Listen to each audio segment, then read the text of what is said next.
Tough cookie. Stop calling the symptoms of more than half the population atypical.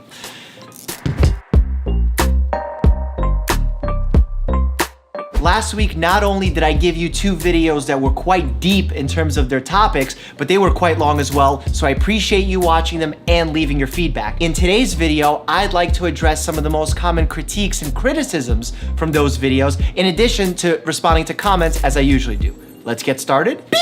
Stop calling the symptoms of more than half the population atypical. I got this comment a lot and I totally understand why. The tricky part about recognizing heart attack symptoms in female patients is that they are often masked and they often present atypically. It sounds like I'm calling the symptoms of a heart attack atypical because they happen in the female population. That's not the case. The majority of all people, men and women, experience heart attacks with chest pain. Now, if you're having jaw pain, stomach pain, nausea, fatigue, and you're having a heart attack, that is an atypical presentation whether you're male or female. What I was trying to say in the video is that if you're a woman, you're more likely to have these atypical symptoms. Not that all women experience atypical symptoms and men experience classical symptoms. That's not how that works. Bella 24, New Jersey. You mentioned women use a more narrative style of talking and that makes doctors have more errors. Isn't that a form of victim blaming? Bella, I can see how you can get there. What I think the study was trying to accomplish was to figure out reasons why women were being misdiagnosed when it comes to the way they present their illnesses. Now, this is not saying that it's the woman's fault for having this narrative style. This study is identifying that this is the cause, and then we can further address it by educating doctors to be better suited to accept this type of presentation. Some advice that I give to all my patients, irrespective of their sex, is that they should not be afraid to be outspoken. If a doctor is doing something that they're not comfortable with, or if they feel that the doctor is missing something, they should speak up.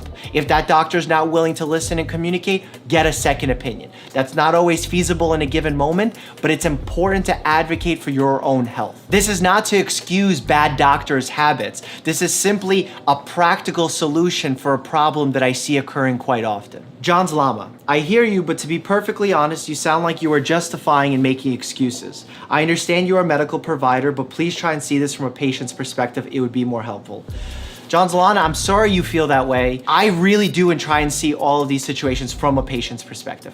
Not only have I been a patient, but my family have been patients. I lost my mom to cancer and I spent a lot of time in hospital. So I do know how the system works intimately from a professional perspective and a patient's perspective. That being said, the purpose of me doing the reaction video to this was not to defend doctors. It was simply to take a 360 look at the issue and really point out that while bias and discrimination definitely occur, we need to talk about it. I also didn't want to lose focus and see that there's a lot of other issues that are contributing to these disparities that weren't discussed on this bit. J Della 10. I liked Haidt's book, but I can't help but see a bit of contradiction here because he says kids are anti-fragile, so don't overprotect them, but yet he wants them to be kept away from social media altogether. Jonathan Haidt made a really good point that we had to edit out simply for time's sake, because this was a 100+ minute interview and we did only show you 48 minutes, so I'll let him say his take, but I have a slightly different opinion on the matter. Okay, Haidt, you're saying that we need to let kids out more and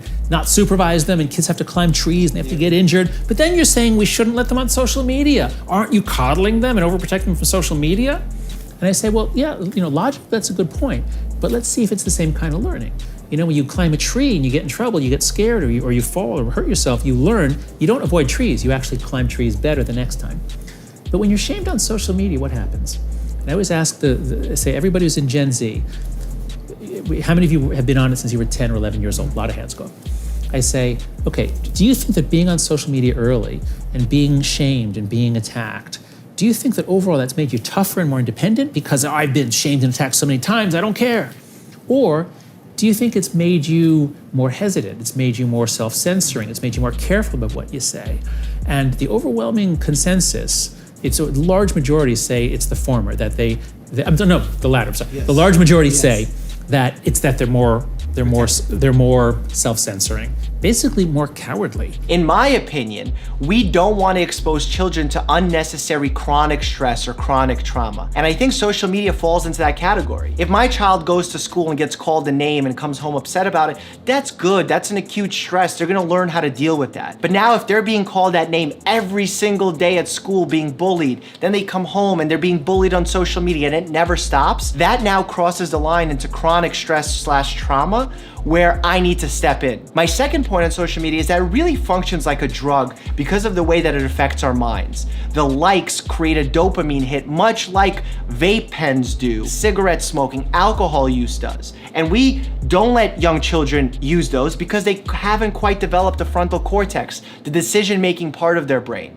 So exposing them to social media earlier on can really affect the way they mature and their circuits form. So I think keeping children away from social media until they're mature, and that line is different for everybody, is not a bad idea. This is the first time I've turned off one of your videos. The implication that children shouldn't be protected from bullying or emotional abuse is ridiculous. It doesn't make children stronger, but it does make many of them suicidal, including me. Now, Sarah, I'm incredibly sad to hear that, and I'm sorry you had that experience watching our video. The type of conversation that Jonathan Haidt and I are having is really fraught with nuance, because it's really important that we don't just say, oh, all children should be bullied and they'll become stronger and that's all good.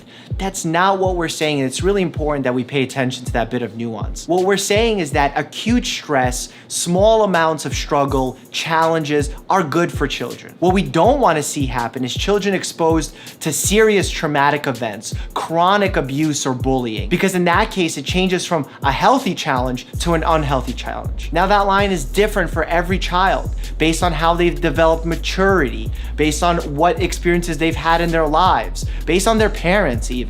And that's really up to the parents to decide where that line lies. Both too much and too little intervention can have adverse effects. Pharaoh, Mike, I am a real doctor. Also Mike, I don't know my blood type.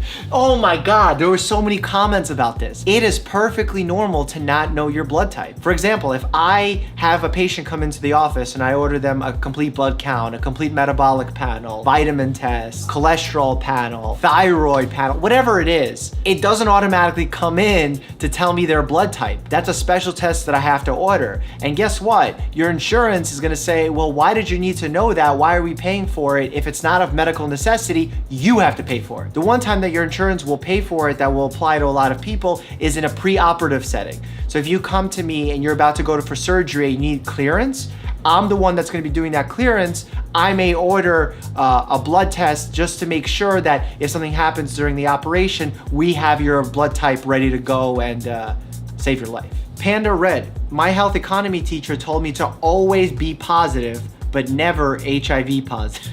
If you're HIV positive, that's okay too. We can figure it out. In fact, the control for HIV has gotten so good that the life expectancy for someone who takes treatment carefully and properly and appropriately for HIV is essentially the same life expectancy as for the average person of that same sex and age. Kim Carpenter, I have epilepsy and I was wondering what goes on in my brain whilst that happens. Kim, that's a really great question. Now, I'm not a neurologist, but I'll sort of give you a very basic explanation of what happens. In one part of your brain, there happens to be an area of overexcitation, almost like an electric storm.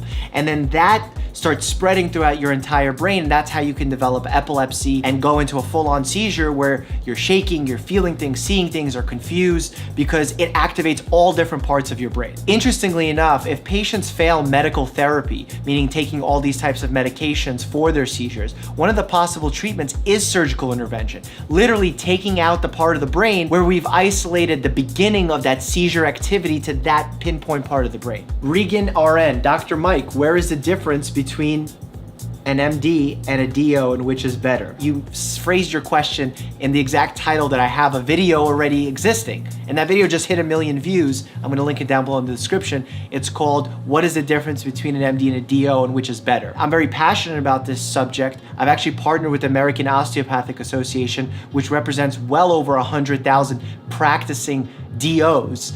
And we're gonna be giving all sorts of little tidbits about the differences and what makes a DO special. So stay tuned for that. Carolyn Bice, video idea. Can you do a video about surgery, anxiety, what to expect? I'm having surgery for the first time and I'm really nervous. Caroline, this is such a good idea. Part of my job as a family medicine doctor is to do pre-surgical clearances, which means that right before a patient gets to go under the knife, they come to me first to make sure that they're healthy enough to go for surgery, or at least optimized well enough to go for surgery. During this process, I have really in-depth conversations about their fears, about what they need to be doing beforehand, and I think that could make for a really good quality video. I know what questions most people have, and I know what language I need to use to explain that to them. If you want that type of video, someone's got to be the leader here and put a really good comment down below this video and upvote that bad boy. Let's make the limit for it 5,000 upvotes. If you get that, dedicated video to pre-surgical anxiety. Addie Paul, question, what happens if you stay upside down for an extremely long time? You're gonna get a headache because gravity is gonna change the amount of blood that's going to your head and you're gonna get a lot more blood pooling there. Now your legs are used to this because obviously you're standing and upright for the majority of the day. In fact, the veins in your legs have natural valves that as each time your heart pumps, those valves open and then close to make sure that the blood doesn't automatically fall and pool to the bottom of your legs. You may see this in some people as they get older when those valves become incompetent or they have damage to their veins and you see that their legs are constantly swollen all day. That's because blood is pooling down there and their venous system is a little bit abnormal. Luxul, health question, why can't I see when I close my eyes? Because you have eyelids? And they're not transparent. There's actually some animals I know that have transparent eyelids and then they're regular eyelids so they can see underwater. If you know what kind of animal that is, drop it down below in the comments because I need a refresher. I think it's a toad or a snake. Ugh. Oh, alligators. Whatever. Jennifer Saunders. This man really just pulled out nuts out of his dishwasher, put them in a drinking glass. There are way too many jokes to be made about that entire situation. Man, like, I was so tired and delirious when I was filming that. Yes, I store my nuts in my dishwasher and I put them in a drinking glass. Deal with it. Jocelyn Raj, Dr. Mike, I love nuts. Fans, start mailing all kind of nuts to him. Actually, if you want to send me some interesting nuts, I'm down. Gotta be careful when I say things like that. I feel like I'm gonna go to my P.O. box and be unpleasantly surprised. What's in the box? I know many of you were scared off by the 48-minute mark on my latest anxiety video, but I urge you, make the time, check out this video, leave me your comments because I'm still very active in that comment section. And as always, stay happy and healthy.